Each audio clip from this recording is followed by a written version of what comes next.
গতকাল ওনাদের রাজনৈতিক একটি কর্মসূচি ছিল, তো সেখানে আইন শৃঙ্খলা বাহিনী কর্তৃক যে নির্মমভাবে ওনার উপরে নির্যাতন করা হয়েছে সেটা আপনাদের মিডিয়ার কল্যাণে আমরা দেখেছি। তো বিষয়টি খুবই মর্মান্তিক। আমরা এটা তীব্র নিন্দা এবং প্রতিবাদ জানাচ্ছি। পাশাপাশি সরকারের প্রতি আহ্বান থাকবে একটি বিচার বিভাগীয় তদন্ত কমিটি গঠন করে যেন এটা যারা জড়িত ছিল এবং যাদের কারণে হামলা হয়েছে তাদেরকে চিহ্নিত করা এবং তাদেরকে বিচার আওতা নিয়ে আসা। আমরা ওনার স্বাস্থ্যের অবস্থার খোঁজ নিয়েছি, ডাক্তার যারা ছিলেন দায়িত্বরত তাদের কাছে জিজ্ঞেস করেছি, পাশাপাশি ওনার পরিবারের সদস্যদের সাথে সাক্ষাৎ করেছি।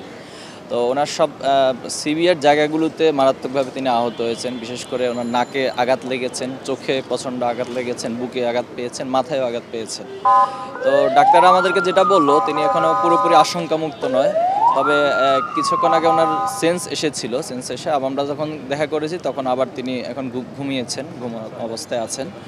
তো দোয়া করছি আমরা, ওনার পরিবারও ওখানে খুব আশঙ্কাজনক অবস্থায় আছেন, চিন্তিত আছেন। আমরা ওনার জন্য দোয়া করি, আল্লাহ যেন সুস্থ দান করেন আর পরিবার সহ সবাইকে যেন ধৈর্য ধারণ করার তৌফিক দান করেন। দেখুন, তিনি একটি দলের প্রধান, পাশাপাশি তিনি ডাকসুর সাবেক বিপি। তো এমন একজন ব্যক্তিকে এভাবে করে পিটানো এবং যেটা আমরা মিডিয়ার মধ্যে দেখেছি খুবই মর্মান্তিক। তো আমাদের কাছে মনে হয় যে টোটাল ঘটনাগুলোই একটি পরিকল্পিত এবং এটি বাংলাদেশের রাজনীতির জন্য অশনি সংকেত বটে। তো এটা কখনোই কাম্য না। আর লাল টি শার্ট পরিহিত যার কথা বলছেন, আমরা যতটুকু এখন পর্যন্ত তথ্য পেয়েছি আপনাদের মাধ্যমে, বিভিন্ন মাধ্যমে, তিনি পুলিশের সদস্য। তবে তিনি আবার অন্য কোনো দলের হয়ে কাজ করেছেন কিনা, ওনার টোটাল মুভমেন্টটা এবং মোটিভটা বেশ আক্রমণাত্মক ছিল, যেটা স্বাভাবিক কোনো পেশাদারিত্বের জায়গা ছিল না।